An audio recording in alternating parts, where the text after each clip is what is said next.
Assalamualaikum warahmatullahi ta'ala wabarakatuh. A'udzu billahi minasy syaithanir rajim. Bismillahirrahmanirrahim. Alhamdulillahi rabbil alamin wassalatu wassalamu ala asyrafil anbiya'i wal mursalin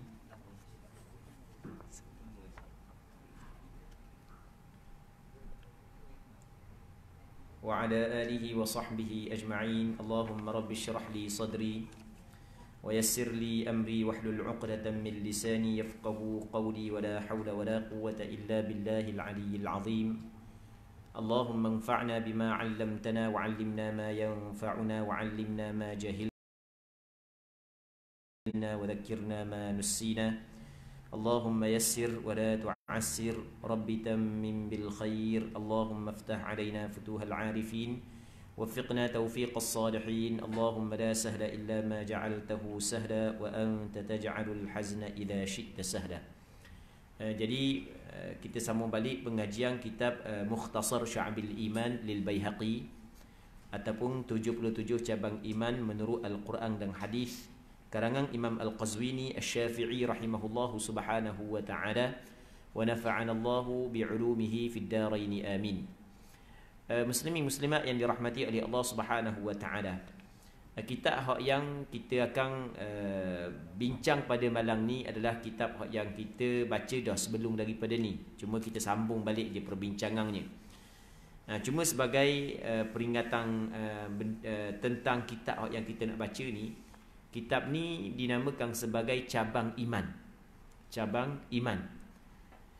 Yang mana Imam Al-Qazwini dalam kitab ni dia mengumpulkan sebanyak 77 cabang iman. Dan setiap cabang iman yang dikumpulkan oleh Imam Al-Qazwini dalam kitab ini, dia datangkan sandaran daripada Al-Quran dan sandaran daripada hadis secara ringkas. Okey, itu berkenaan dengan kitab ni. Muslimin muslimat yang dirahmati oleh Allah Subhanahu wa taala. Kitab Mukhtasar Syu'abil Iman sebenarnya adalah dia ringkasan daripada kitab Syu'abil Iman karangan Imam Baihaqi. Yang mana Imam Baihaqi dia buat satu kitab besar berkenaan dengan cabang-cabang iman. Maka Imam Al-Qazwini dia cuba ringkaskan daripada kitab Syu'abil Iman karangan Imam Baihaqi itu agar bukan setakat orang alim, bahkan orang awam juga dapat mengambil manfaat daripada cabang-cabang iman tersebut. Dan sebelum daripada ni pernah kita cerita secara panjang lebar kenapakah Imam Al-Baihaqi membuat satu kitab yang dinamakan sebagai Syu'abul Iman. Kerana di sana ada hadis yang dikeluarkan oleh Imam Muslim dalam kitab sahihnya, dikeluarkan oleh Imam Bukhari dalam kitab Al-Adabul Mufrad daripada Abi Hurairah radhiyallahu anhu, kata Nabi sallallahu alaihi wasallam, al-imanu bid'un wa sittuna aw qala bid'un wa sab'una syu'bah. Iman ini ada 60 cabang ataupun syak daripada perawi ataupun 70 cabang lebih. Iman ada 60 lebih cabang dia ataupun 70 lebih cabang dia. Ni hak yang disebut oleh Nabi sallallahu alaihi wasallam. Fa'afdaluha qawlu la ilaha illallah. Iman, cabang iman yang paling besar sekali, yang paling mulia sekali, yang paling tinggi sekali adalah perkataan la ilaha illallah. Wa adnaha imaqatul adha 'anil tariq. Dan cabang iman yang paling rendah sekali adalah menghilangkan perkara yang mengganggu daripada tengah jalan. Wal haya'u syu'matun minal iman. Dan malu adalah satu cabang daripada iman. Jadi ketika Nabi SAW menyebut bahawasanya cabang iman ada 60 lebih ataupun 70 lebih, tetapi dalam hadis tersebut hanya Rasul khabar 3 sahaja, maka pastinya orang yang ingin menjaga iman dia, orang yang nak iman dia sempurna, nak tahu benda lagi yang selain daripada 3 tu, maka Imam Baihaqi dan beberapa orang ulama-ulama yang lain cuba kaji daripada Quran dan daripada hadis apa lagi cabang-cabang iman yang selain daripada 3 tersebut. Maka akhirnya terwujudlah satu kitab yang dinamakan sebagai kitab Syu'abil Iman karangan Imam Baihaqi. Kitab itu besar, beberapa jilid. Maka mari Imam Al-Qazwini ringkaskan kitab tersebut. Muslimin muslimat yang dirahmati oleh Allah Subhanahu wa taala. Kita sekarang ni kita telah sampai kepada cabang iman yang ke-41 ke? 42. Baik. Cabang iman yang ke-42. Tajuk dia adalah bersederhana dalam perbelanjaan dan mengharamkan memakan harta dengan cara yang salah. Okey, dua perkara. Yang pertamanya bersederhana dalam perbelanjaan. Maksudnya sederhana dalam perbelanjaan ni daklah keterlaluan, daklah kedekut sangat. Baik. Lepas tu yang keduanya adalah mengharamkan memakan harta dengan cara yang salah. Firman Allah Subhanahu wa taala, "Wa la taj'al yadaka maghlulatan ila 'unuqika wa la tabsutha kullal basti fataq'uda maluman mahsura." Maksudnya, janganlah engkau jadikan tanganmu terbelenggu di lehermu. Jangan jadi tanganmu ni terbelenggu di leher, macam terikat di sini ya. Maksud dia, ini adalah kiasan daripada kedeku, daripada kupi, daripada khelong. Cakap kita kan. Ni kiasan daripada khelong. Dia kita nak bagi kepada orang, kita unjuk. Unjuk barang kita, kita unjuk ke orang. Tapi kalau letak tangan sini, dah unjuk ke orang, maka bermakna orang tu khelong lah. Tu dipanggil kiasan daripada kedeku, daripada bakhil. Jangan engkau jadikan tanganmu terbelenggu di lehermu. Dan janganlah pula engkau mengholurkan dengan sehabis-habisnya. Habis dia cingui korang, tinggal spender saja, tak tinggal benda. Jangan. Baik. Akibatnya akan tinggallah engkau dengan keadaan yang tercela dan menyesal. Kalau membuat perkara tersebut, habis benda mu beri korang, takut penghujungnya adalah nyesal. Allah, nak makan sendiri pun tak boleh.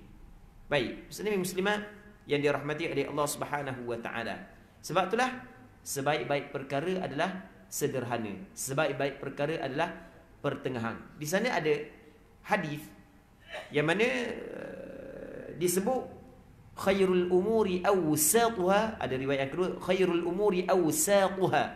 Sebaik-baik perkara adalah pertengahan. Sebaik-baik perkara adalah sederhana, tidak berlebih-lebihan dan tidak kurang.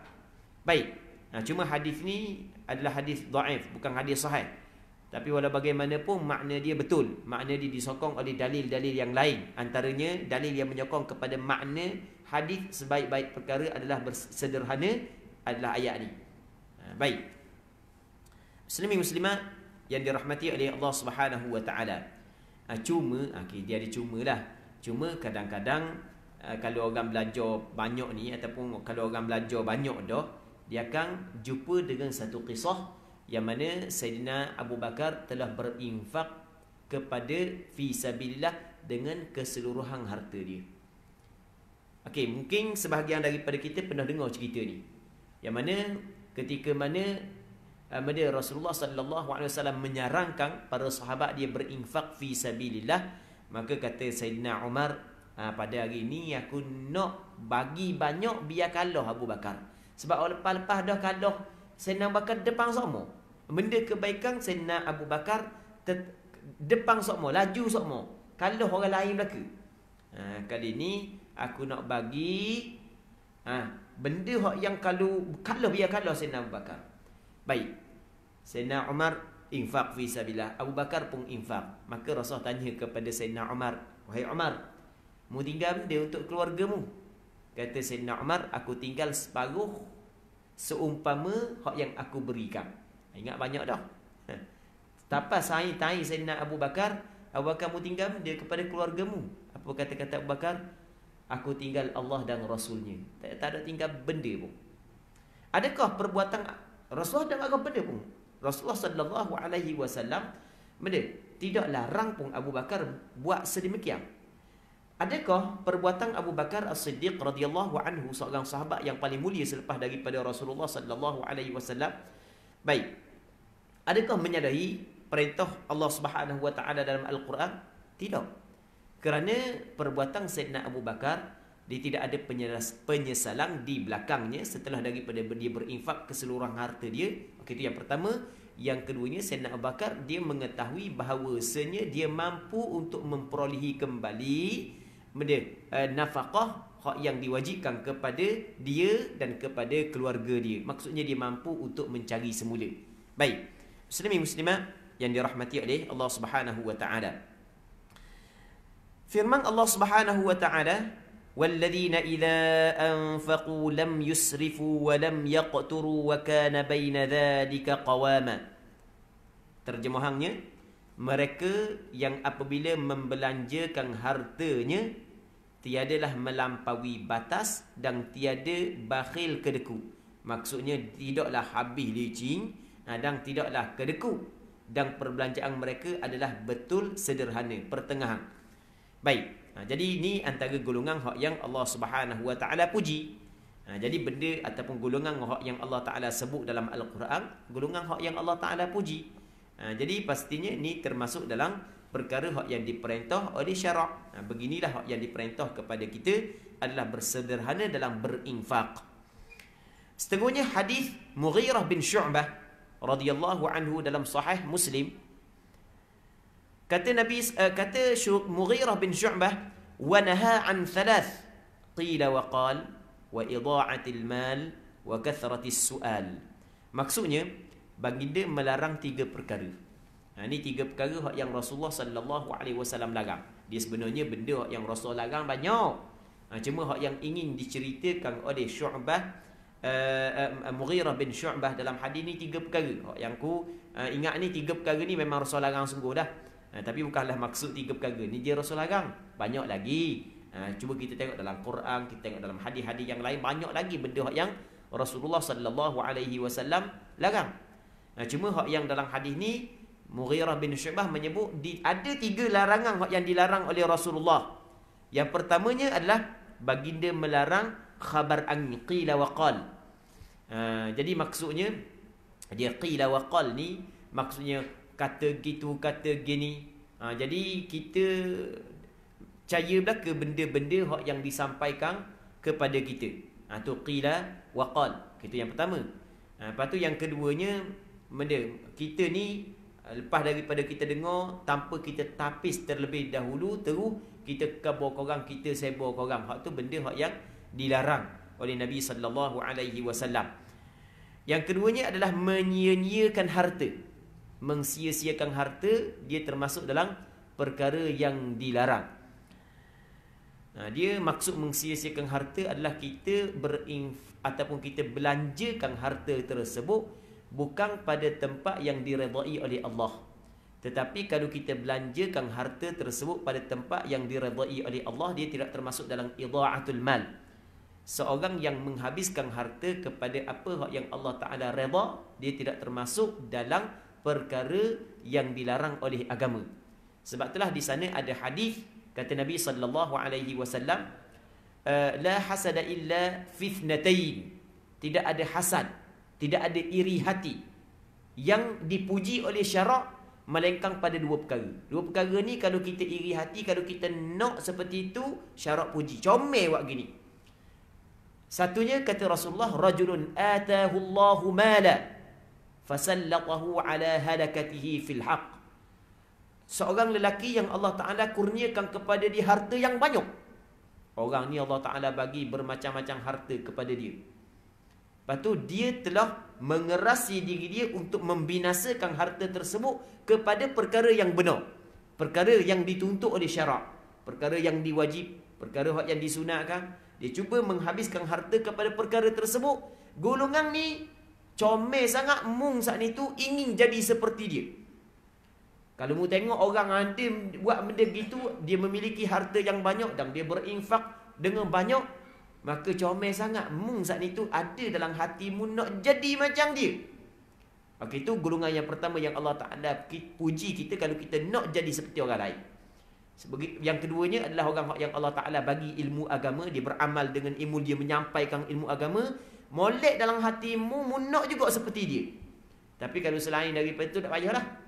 Kalau selain daripada itu, maksud tak payah ni bukanlah benda yang dipuji oleh syarak kalau mu nak jadi seperti orang lain. Baik. Yang keduanya adalah idha'atul mal. Menyia-nyiakan harta. Dan hamba pernah sebut sebelum daripada ni, muslimin muslimat yang dirahmati oleh Allah Subhanahu wa taala, antara menyia-nyiakan harta, idha'atul mal yang dilarang oleh syarak adalah kita makan makanan yang terlampau mahal. Itu termasuk dalam menyia-nyiakan harta. Sebagai contoh, hamba pernah cerita sebelum daripada ni, ada pernah antara soalan yang pernah diajukan kepada hamba berkenaan dengan makan daging yang disaluti dengan emas. Dia ada jenis makanan tak ada kakak kita, tak ada beberapa buah negara. Orang tanya kita, boleh tak nak makan? Orang tanya hamba, boleh tak nak makan? Kita tak tahu, sebelum ni kita tak tahu pun. Rupanya ada juga emas boleh makan. Dia kata emas sungguh lah. Kita kata ke emas emas sungguh. Tapi proses dia lagu mana? Adalah dia makan lah. Dia makan banyak mampu kerah. Emas jenis kerah ketong gitu. Dia adalah cara dia. Hamba baca lah lepas daripada orang kabar gitu. Kita pun cuba cari, kita cuba baca apa semua sekali berkait dengan dia. Oh ya sungguh ada hak yang balut dia di daging, ada hak yang balut di donat gitu. Oh barang mahal, bukan barang sia dua lah. Bukan 102 lah. Tak tahu harga berapa. Itu termasuk dalam benda idha'atul mal, mensia-siakan harta. Hak tu kalau makan hak tu pas ke tahi pun jadi mahal. Sungguh pas ke tahi pun jadi mahal. Muslimin-muslimat yang dirahmati oleh Allah Subhanahu wa taala. Cuma benda tu adalah dilarang oleh Rasulullah kerana dia termasuk dalam idha'atul mal, mensia-siakan harta. Yang ketiganya adalah wa kathratis su'al, banyak bertanya. Banyak bertanya ni di antara benda yang dilarang oleh Nabi sallallahu alaihi wasallam. Sebab itulah kalau kita baca sejarah sahabat dia dalam persoalan yang diajukan oleh sahabat kepada Rasul banyak. Sebab sahabat takut termasuk dalam golongan yang banyak bertanya. Sebab Rasul larang. Rasul kata lagu mana? Fa innama ahlaka alladhina min qablikum kathratu masailihim wa ikhtilafuhum ala anbiya'ihim. Punca daripada binasa umat sebelum daripada ni, Yahudi dan Nasara dulu. Punca daripada rosak dia.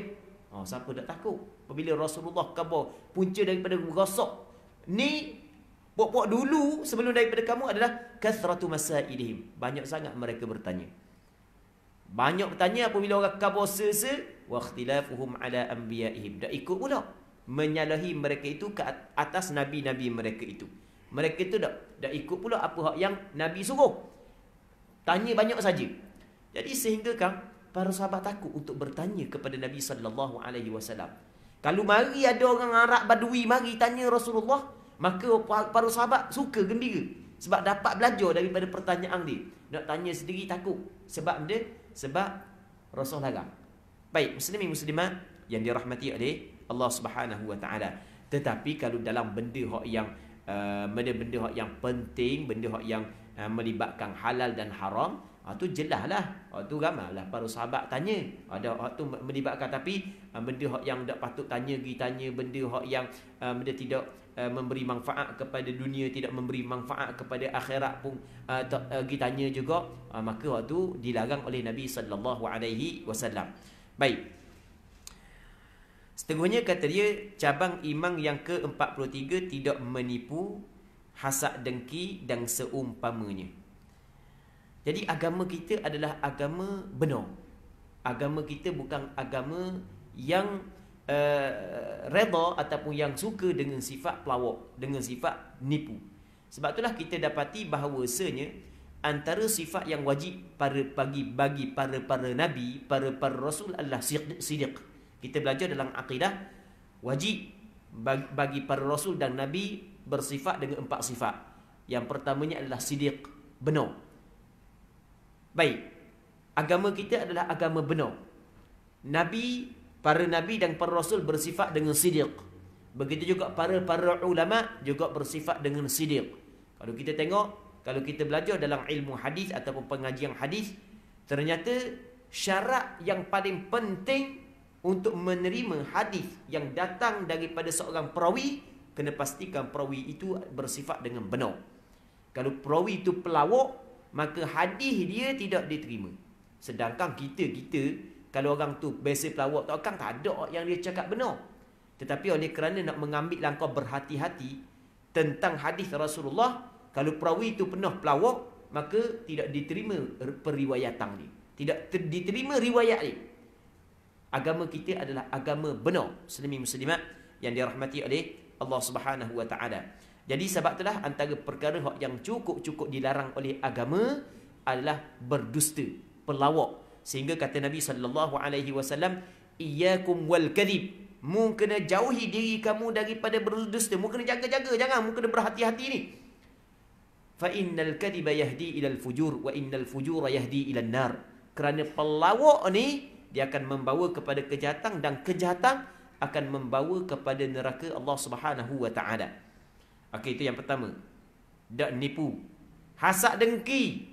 Hasad dengki antara perkara yang cukup dilarang oleh agama kita. Benda deki ni benda. Deki ni adalah cita-cita dalam hati kita untuk hilang nikmat yang Allah Taala bagi kepada orang lain. Tu makna deki. Deki ni dalam hati kita bercita-cita amat-amat mengharapkan nikmat yang ada pada orang lain tu hilang. Tu makna deki. Sama ada dia berusaha untuk menghilang ataupun tidak, itu nombor dua. Kalau dalam hati dia tak suka orang tu dapat nikmat, kau boleh nak hilangkan nikmat tersebut daripada dia, dia tidak berusaha untuk menghilangkan, okey, salah besar dah. Tapi lebih salah besar lagi kalau dia berusaha dengan tangan ke, dengan mulut ke, dengan tak kira lah dengan apa pun untuk menghilangkan nikmat yang Allah Taala bagi kepada seseorang. Muslimin muslimat yang dirahmati oleh Allah Subhanahu wa taala. Dan seumpamanya, ada lagi perkara-perkara yang dilarang oleh agama kita. Okey, itu cabang iman yang ke-43. Tengok, Allah Subhanahu wa taala berfirman dalam Al-Quranul Karim, "Wa min syarri hasidin idza hasad." Dan dari kejahatan orang yang dengki apabila ia melakukan berdengki. Surah Al-Falaq. Ayat ni memang kita ingat, kita baca semua lah. Kalau dah ingat memang teruk benar lah. Orang nak baca semua ayat ni. Qul a'udzu birabbil falaq min syarri ma khalaq min syarri ghasiqin idza waqab. Kata olehmu ya Muhammad, a'udzu birabbil falaq. Aku berlindung kepada Allah Subhanahu wa taala. Last sekali aku berlindung kepada Allah Subhanahu wa taala daripada kejahatan orang yang dengki apabila ia melakukan dengki. Dia kejahatan orang dengki ni ialah kejahatan zahir dan kejahatan batin. Dia ada kejahatan yang zahir. Yang zahir ni kita boleh tengoklah, dia kata, dia sebar benda yang dapat, yang reka cerita untuk menjatuhkan kita, untuk buat fitnah kepada kita. Okey, tu zahir. Yang batin, selagi orang yang kena deki kadang-kadang jadi sakit. Ada ke orang kena deki jadi sakit? Ada. Kita di sana dipanggil ada penyakit ain.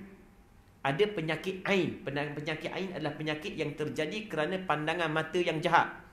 Dan kadang-kadang penyakit tersebut menimpa seorang adalah kerana orang yang lain melihat dia dengan perasaan dengki, dengan perasaan penuh hasad dengki. Akhirnya dia jatuh sakit.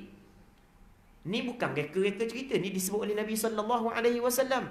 Al-ainu haq, kata Rasulullah. Ain adalah benar. Kalau sekiranya ada sesuatu yang dapat mengatasi takdir Allah, nescaya ain yang dapat mengatasi takdir Allah Subhanahu wa taala.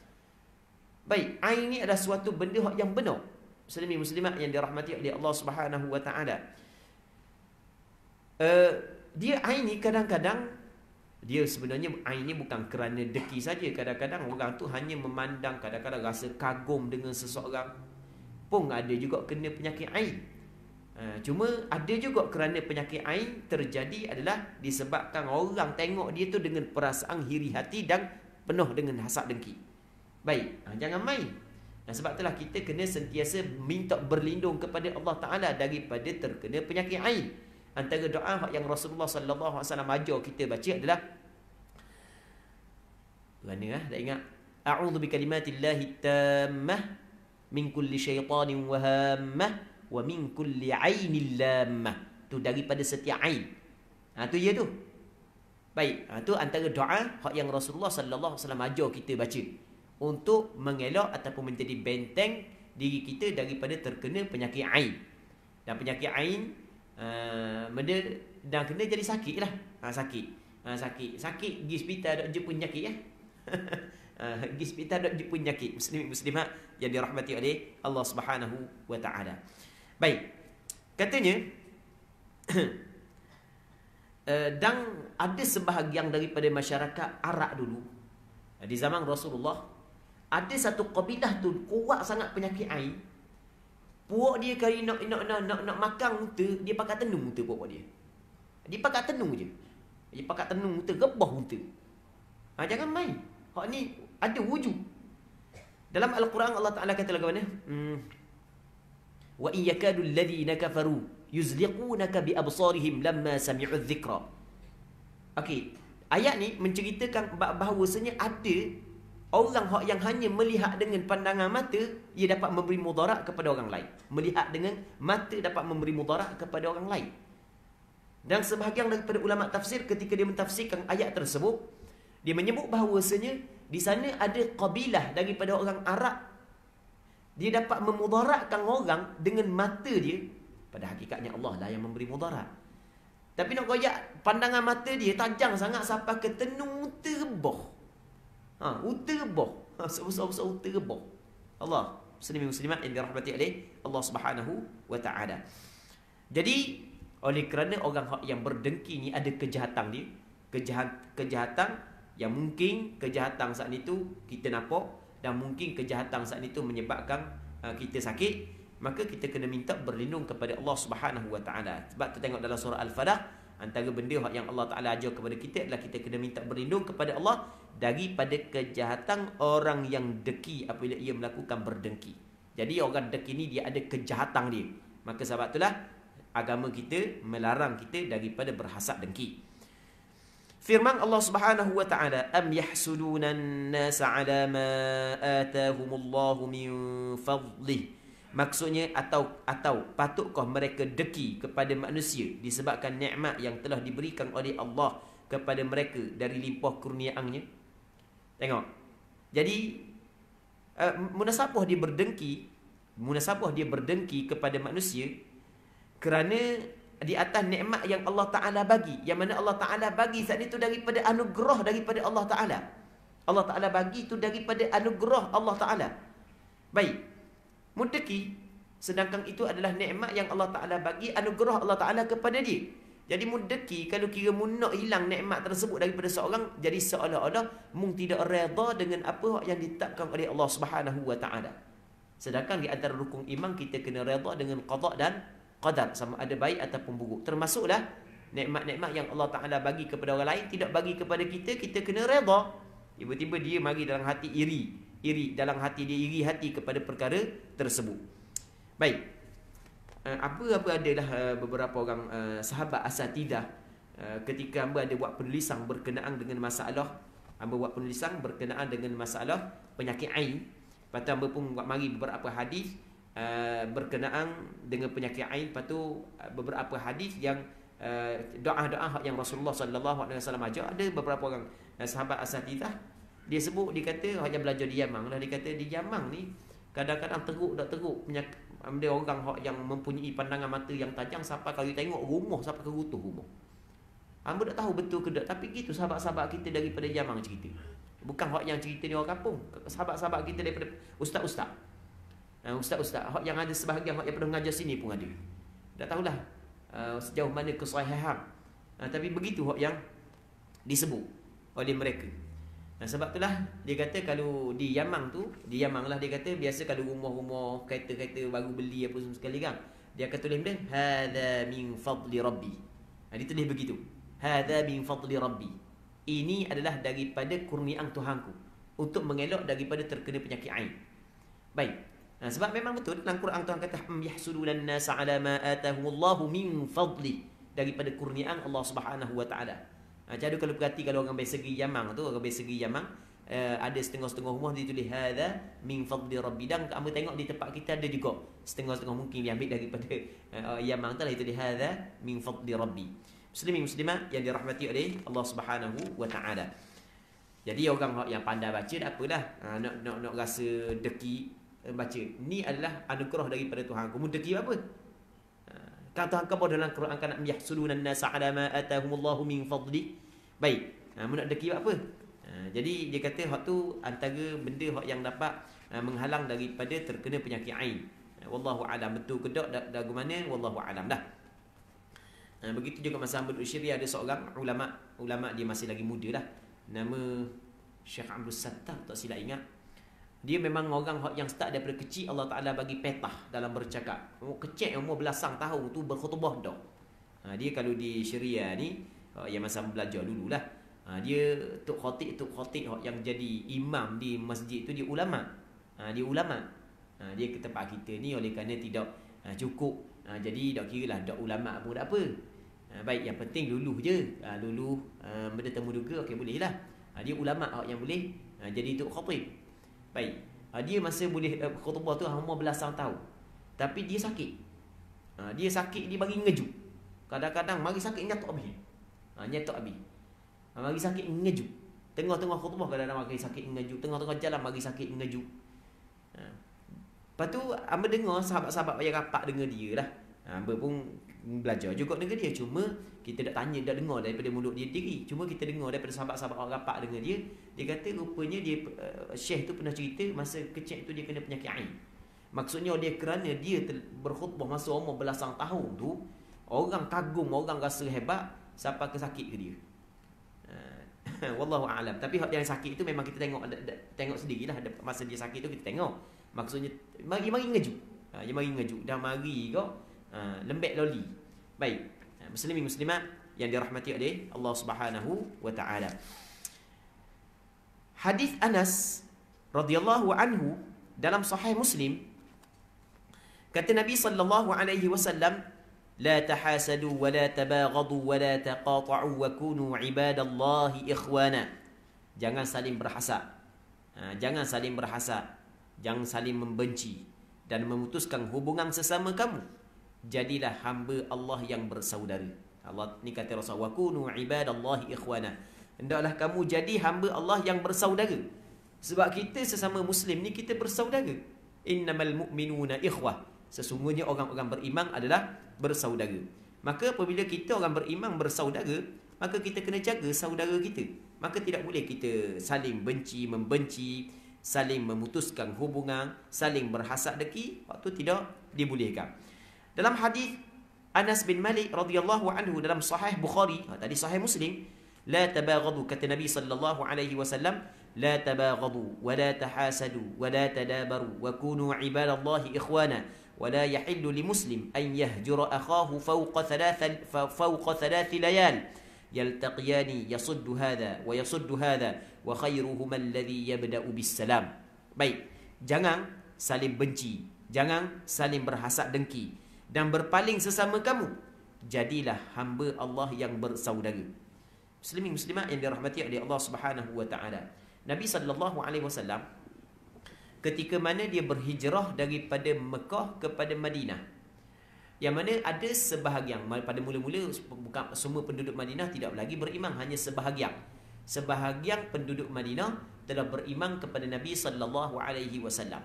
Yang mana penduduk Madinah daripada puak Ansar, dia terdiri daripada dua kabilah, daripada dua puak. Yang pertamanya puak Aus dan yang keduanya puak Khazraj. Yang mana kedua puak ni sebenarnya sepupu sepapak je, anak beranak dia je. Tapi oleh kerana ada benda-benda yang menyebabkan berlaku perbalahan, sehingga kan mereka itu berbalah turun-temurun. Apabila Rasulullah sallallahu alaihi wasallam datang ke Madinah, maka apa yang Rasulullah sallallahu alaihi wasallam buat adalah mengikatkan tali persaudaraan di antara puak Ansar dengan puak Muhajirun, sesama Ansar. Jadi akhirnya mereka itu hak yang dulu musuh akhirnya jadi teman yang rapat. Tengok, bukan hanya Rasulullah sallallahu alaihi wasallam perintah, bahkan Rasulullah sallallahu alaihi wasallam berusaha sedaya upaya untuk mengikatkan tali persaudaraan sesama Islam. Kerana tidak ada persaudaraan yang paling mulia, yang lebih mulia di sisi Allah melainkan persaudaraan seagama, persaudaraan seagama yang paling mulia. Kata Nabi sallallahu alaihi wasallam, jadilah hamba Allah yang bersaudara.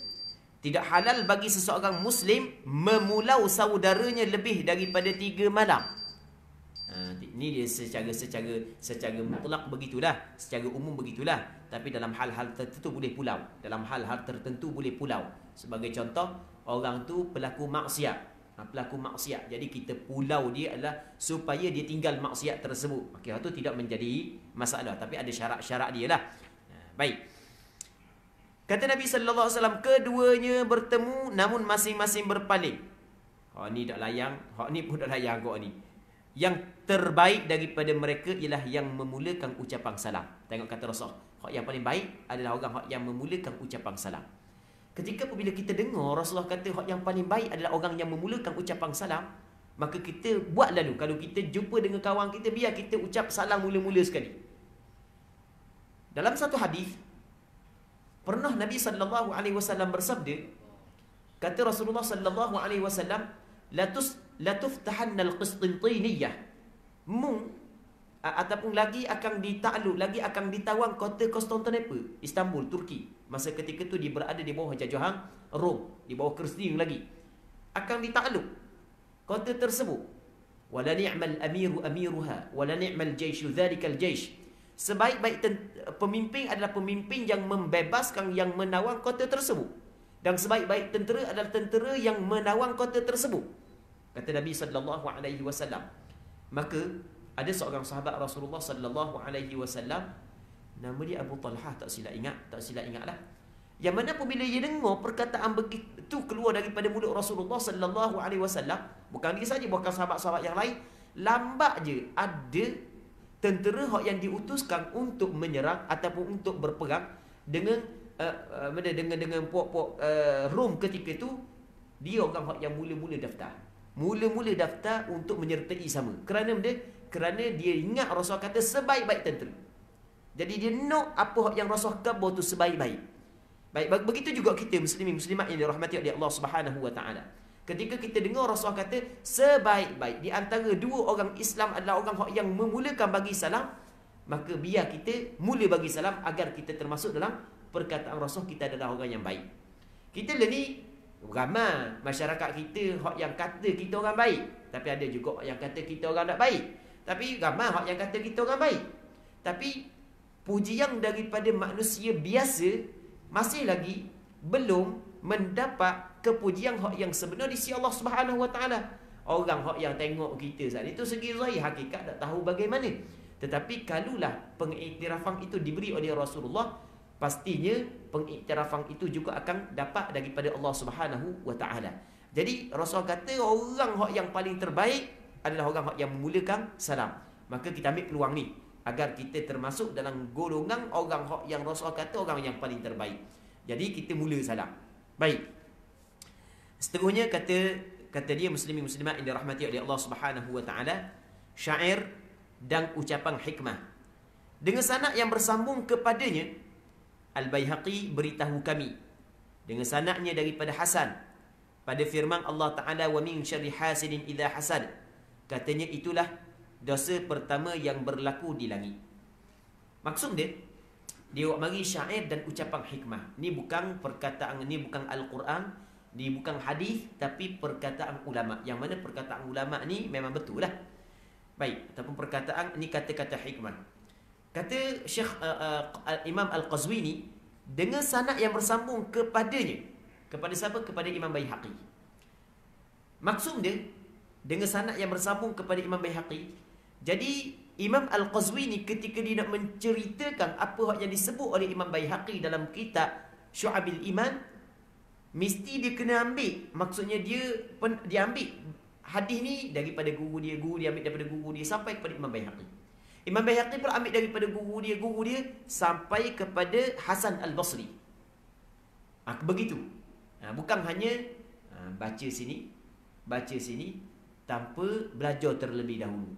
Jadi Imam Al-Qazwini dia belajar kitab ni daripada guru dia. Guru dia belajar daripada guru dia sampai kepada Imam Baihaqi yang mengarang kitab Syu'abil Iman. Yang mana Imam Baihaqi ketika nak menceritakan perkataan ulama yang sebelum yang dia nak jumpa saat itu, dia ambil daripada orang sebelumnya, ambil daripada orang sebelumnya. Bukan reka-reka ceritalah. Aku ada sanad ni, aku ambil daripada orang ni sampai kepada tuang dia asal. Bukan aku kata ikut dang. Itu maksud dia. Dengan sanad yang bersambung kepadanya kepada Al-Baihaqi, Al-Baihaqi memberitahu kami dengan sanadnya Imam Qazwini dang dengan Imam Baihaqi. Jadi seolah-olah Imam Baihaqi lah khabar kepada kita sebab melalui sanad dia daripada Hasan Al-Basri pada firman Allah Taala, wa min syarri hasidin idza hasad, daripada kejahatan orang yang berdengki apabila dia melakukan perbuatan berdengki, katanya itulah dosa pertama yang berlaku di langit. Punca daripada syaitan, punca daripada iblis, dia tidak sujud kepada Nabi Adam alaihi salam adalah kerana dia ada sifat dengki. Oleh kerana dengki kepada Nabi Adam alaihi salam, kerana Allah Taala memuliakan Nabi Adam, dia dengki, akhirnya dia tidak tunduk, dia tidak sujud kepada Nabi Adam, sedangkan yang memerintah dia sujud kepada Nabi Adam adalah Allah Subhanahu Wa Taala yang menciptakan Adam dan menciptakan dia. Baik. Begitu juga dosa yang pertama berlaku di atas muka bumi juga dosa dengki. Mana dosa dengki? Ni dosa yang pertama berlaku di langit adalah dosa dengki. Hak yang keduanya, dosa yang pertama berlaku di atas bumi pun dosa dengki. Nabi Allah Adam alaihi salam ada anak nama Habil dan Qabil. Biarlah Habil dan Qabil ni disebut oleh Ahlul Kitab. Disebut oleh nama ni disebut oleh Banu Israel, hanya nama tak ada masalah dah. Cuma ada berlaku perbalahan di antara dua orang anak Nabi Adam, anak lelaki dia. Cuma nama dia saat itu benda wallahu alam, cuma disebut oleh sebahagian daripada ulama tafsir, yang mana ulama tafsir mengambil daripada Ahlul Kitab, daripada Bani Israel, nama seorang tu Qabil, nama seorang lagi Habil. Baik, cerita ni dicerita dalam Al-Quranul Karim. وَاتْلُ عَلَيْهِمْ نَبَأَ ابْنَيْ آدَمَ بِالْحَقِّ إِذْ قَرَّبَا قُرْبَانًا فَتُقُبِّلَ مِنْ أَحَدِهِمَا وَلَمْ يُتَقَبَّلْ مِنَ الْآخَرِ. Baik, jadi ketika dua orang membuat korban, hak ni buat korban dia, hak ni buat korban dia, tiba-tiba Allah Ta'ala terima seorang je, hak seorang lagi Allah Ta'ala tidak terima. Maka hak yang tidak terima tu dia deki kepada saudaranya, akhirnya dia bunuh saudara dia sendiri. Tengok, punca daripada bunuh saat itu kerana ada perasaan hasad dengki. Nikmat yang Allah Ta'ala bagi kepada saudara dia, akhirnya deki, bukan setakat dia deki, akhirnya dia bunuh saudara dia. Muslimin muslimat yang dirahmati oleh Allah Subhanahu Wa Ta'ala. Diriwayatkan daripada Al-Ahnaf bin Qais, khamsun hunna kama aqul, la rahata li hasud, wa la muru'ata li kadhub, wa la wafa'a li muluk, wa la hilata li bakhil, wa la su'duda li sayyi'il khuluq. Allah, parok sangat cuba kita tengok benda parok sangat dia kata. 5 perkara yang berlaku seperti apa yang aku katakan. 5 ni adalah benda yang realiti, hakikat begini lah. Benda yang pertama, tiada kerehatan bagi pendeki. Orang deki dia tidak tenang. Orang deki tidak tenang. Hati dia serabut semua apabila dia tengok orang yang deki tu dapat nikmat. Semakin dapat nikmat, semakin serabut, sampai tekang dia. Okey, dia tak tenang. Satu, tiada maruah bagi pendusta. Orang yang pelawak ni tidak ada maruah, dia tidak ada harga diri. Orang yang ada harga diri adalah orang yang tidak pelawak. 2, tiada penunaian janji bagi pemerintah. Parok ni kata hakikat begitu. Nak khabar kan ni? Pemimpin ni pelawak banyak. Itu nak khabar gitu. Dah benda pemimpin. Pemimpin yang memerintah, pemimpin negara ke negeri ke. Itu maksud dia. Maksudnya start daripada dulu begitu. Mungkin kalau pemerintah tu pemerintah Islam, hak yang betul-betul berpegang teguh kepada hukum Islam, ada lah. Tapi hak sebelum ni pun hak Islam pun, hak yang dia cerita sama dia, dapat aku hidup lama. Aku dah tengok silih berganti pemerintah ni pelawak banyak. Allah Rabbi. Parok Allah Rabbi. Muslimin muslimat yang dirahmati oleh Allah Subhanahu Wa Ta'ala. Baik, dah tempat kita mana? Tempat kita ni ladiri ya. Takkan nak suruh menilai pula. Baik, nilai diri. Tiada helah bagi si bakhil. Katanya tidak ada helah bagi si bakhil. Si bakhil ni tidak ada helah bagi dia. Dia nak pusing kat tu, tak kena, pusing kat ni, tak kena belaka. Dan tiada kehormatan bagi orang yang buruk akhlaknya. Orang yang buruk akhlaknya, dia tidak ada kehormatan. Dia tidak akan dapat kemuliaan di dalam masyarakat kalau sekiranya dia mempunyai akhlak yang buruk. Diriwayatkan daripada Al-Khalil bin Ahmad, ma ra'aitu zaliman ashbaha bimazlumin min hasidin lahu nafsun daim wa aqlun haim wa huznun lazim.